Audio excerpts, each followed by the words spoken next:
L'est de l'Ukraine en proie aux flammes et à l'obscurité.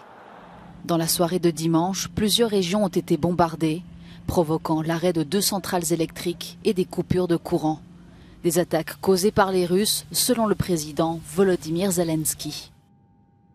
Les Russes restent des terroristes et attaquent des infrastructures essentielles, pas des installations militaires.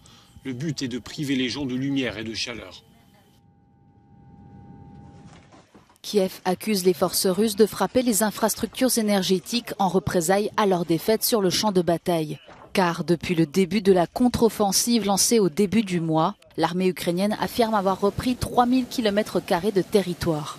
Ce lundi, elle annonce aussi avoir libéré les villes de Balaklia, Izium et Kupiansk.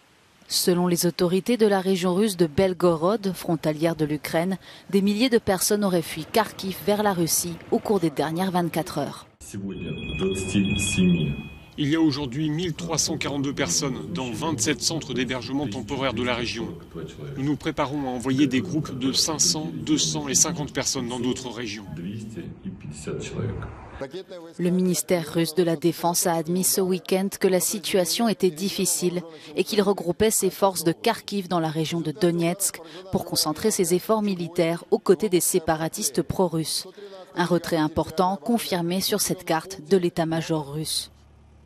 Dans les territoires libérés près de Kharkiv, les procureurs ukrainiens enquêtent sur de potentiels crimes de guerre commis par les Russes pendant l'occupation. Plusieurs corps de civils, enterrés à la hâte, présenteraient des signes de torture.